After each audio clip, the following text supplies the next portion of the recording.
शुरुआत करेंगे बड़ी खबर के साथ। आज पश्चिम बंगाल में चुनावी हुंकार भरने वाले हैं प्रधानमंत्री नरेंद्र मोदी। पश्चिम बंगाल में पीएम मोदी की ये पहली चुनावी रैली होगी। इस चुनाव को देखते हुए कुछ बिहार में जनसभा को संबोधित करेंगे पीएम मोदी। शाम 4:15 पर चुनावी रैली करेंगे पीएम मोदी, ये जानकारी मिल रही है। मिशन बंगाल पर बीजेपी जुट गई है। नॉर्थ बंगाल फतेह की तैयारी में बीजेपी इस समय एड़ी से चोटी का जोर लगा रही है। कूच बिहार में पीएम मोदी की रैली बेहद महत्वपूर्ण होने वाली है। ये तस्वीरें कल जब केरल दौरे पर थे प्रधानमंत्री, उस वक्त की हम आपको दिखा रहे हैं। तो बीजेपी के लिए कूच बिहार अहम क्यों है, जरा समीकरण भी आप समझ लीजिए। 2021 में बीजेपी की जबरदस्त लहर यहां पर देखी गई थी। 9 में से 8 विधानसभा सीटें बीजेपी ने अपने नाम की थी। टीएमसी को कूच बिहार में करारी हार का सामना करना पड़ा था और इसी रिकॉर्ड को बरकरार रखने की कोशिश की जा रही है। और प्रधानमंत्री अपनी पहली रैली की शुरुआत कूच बिहार से कर रहे हैं। नॉर्थ बंगाल में राजवंशी, कोच, मेच और आवा समुदाय अपनी अच्छी खासी पकड़ रखते हैं। इन समुदायों के बीच में बीजेपी लगातार संपर्क अभियान भी अपना चला रही है। तो आप देखिए, आज से प्रधानमंत्री नरेंद्र मोदी का पश्चिम बंगाल में आप देखिए उनकी पहली चुनावी रैली यहां पर शुरू होने वाली है। तो बेहद महत्वपूर्ण हो जाएगा आज का दिन। भाजपा के चुनाव अभियान की पीएम शुरुआत करेंगे। दोपहर रास मेला मैदान में आयोजित विजय संकल्प सभा को प्रधानमंत्री संबोधित करेंगे। रैली का मकसद है, रैली में विकसित बंगाल का विजन यहां पेश किया जाएगा। इसी के साथ में शासन, कानून व्यवस्था और भ्रष्टाचार जैसे मुद्दों पर टीएमसी सरकार को घेरा जा सकता है प्रधानमंत्री की तरफ से। मालदा में कोई हिंसा का भी जिक्र प्रधानमंत्री कर सकते हैं और आईना दिखाने की कोशिश यहां से की जाएगी। गौरव मिश्रा हमारे साथ में जुड़ चुके हैं। गौरव, आज से माना जा रहा है कि पीएम मोदी की चूंकि ये पहली रैली है तो बंगाल के रण में आज प्रधानमंत्री नरेंद्र मोदी उतरने वाले हैं। कूच बिहार चुना गया है, कूच बिहार से रैली की शुरुआत हो रही है। क्या कुछ समीकरण है, क्या कुछ खास होगा आज पीएम के बंगाल दौरे को लेकर, विस्तार से बताएं। और बिल्कुल देखिए, प्रधानमंत्री नरेंद्र मोदी आज पश्चिम बंगाल में है और पश्चिम बंगाल की अगर बात करें तो भारतीय जनता पार्टी ने जिस तरीके की तैयारियां पश्चिम बंगाल में की हैं, आज हम कह सकते हैं कि आधिकारिक तौर पे ये जो प्रधानमंत्री नरेंद्र मोदी की रैली है, इसी के साथ पूरे चुनाव प्रचार अभियान की जो शुरुआत है वो भारतीय जनता पार्टी करने जा रही है। और सबसे बड़ी बात यह है कि जिस जगह से भारतीय जनता पार्टी इस पूरे चुनाव प्रचार अभियान की शुरुआत करने जा रही है, प्रधानमंत्री नरेंद्र मोदी जिस जगह से जनसभा को संबोधित करने जा रहे हैं, दरअसल कूच बिहार जो है भारतीय जनता पार्टी को हमेशा से ही रास आता है। और अगर हम 2021 के विधानसभा चुनाव की बात करें तो वहां पर भारतीय जनता पार्टी को बहुत ज्यादा जो ग्राउंड पर लाभ है वो देखने को मिला था। कुल 9 विधानसभा की सीटों में से 7 भारतीय जनता पार्टी ने जीतने का काम किया था और यहीं से टीएमसी का जो किला है उसमें सेंधमारी की जो तैयारी है वो भारतीय जनता पार्टी ने की थी। तो ये कहीं ना कहीं जो कूच बिहार का पूरा इलाका है ये भारतीय जनता पार्टी को सूट भी करता है। ग्राउंड पर जिस तरीके की तैयारियां हैं फिलहाल इस पूरे सभा को देखते हुए कर ली गई हैं।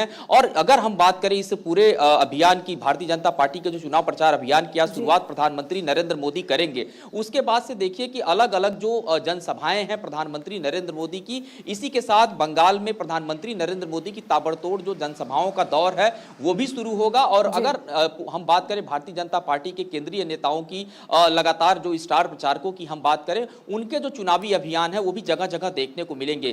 कूच बिहार की अगर बात करें तो आपको ध्यान हो कि जब सीए का जो मुद्दा था वो उठा था, उसके बाद हिंदू शरणार्थियों के मुद्दे की अगर बात करें तो वहां पर कहीं ना कहीं एक बड़ा केंद्र बिंदु कूच बिहार रहा था। और शायद इसी वजह से प्रधानमंत्री नरेंद्र मोदी की अगर हम बात करें तो भारतीय जनता पार्टी ने जो अपने चुनावी प्रचार अभियान की शुरुआत है वो पश्चिम बंगाल के कूच बिहार से की है। और आज शाम को 4:15 बजे के आसपास प्रधानमंत्री नरेंद्र मोदी जनसभा को संबोधित करेंगे और आसपास की तकरीबन जो अलग अलग हिस्सों की जो विधानसभा की सीटें, लगभग तकरीबन 8 से 9 विधानसभा की जो सीटें लगती हैं, इस पर एक कहीं ना कहीं बड़ा असर प्रधानमंत्री नरेंद्र मोदी के इस पूरे जो रैली है उसका देखने को मिलेगा।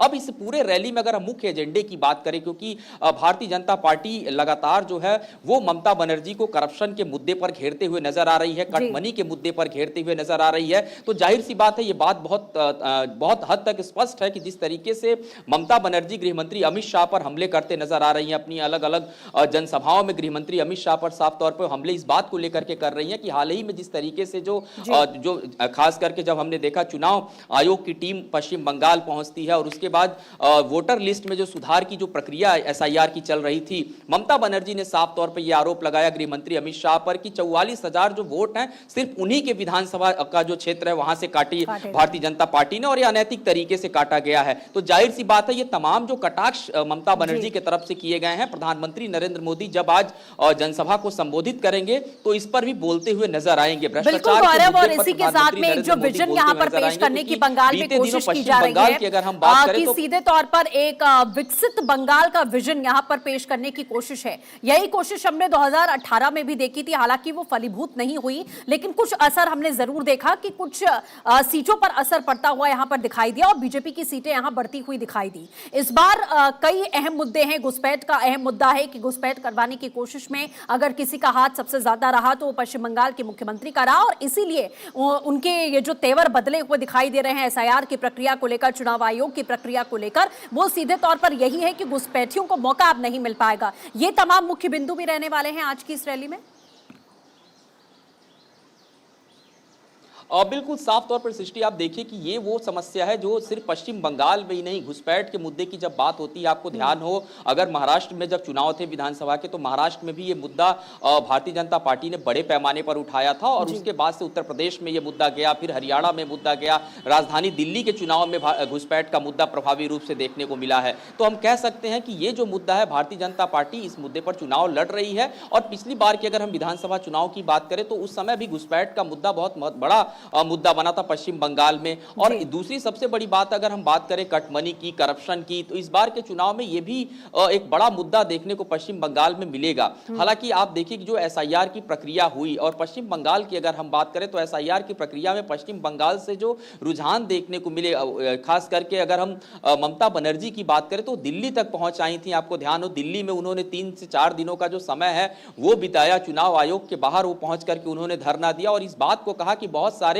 ऐसे लोग हैं जिनके नाम को गलत तरीके से काटा गया है। यानी कि आप देखिए कि एक तरफ चुनाव आयोग पर भी ममता बनर्जी निशाना यानी हमला करते हुए नजर आई, तो दूसरी तरफ एसआईआर की प्रक्रिया पर भी उन्होंने सवाल उठाए हैं। आज प्रधानमंत्री नरेंद्र मोदी जब इस जनसभा को संबोधित करेंगे, जाहिर सी बात है बहुत सारे वो महत्वपूर्ण मुद्दे होंगे जो प्रधानमंत्री नरेंद्र मोदी जिस पर बोलते हुए नजर आएंगे।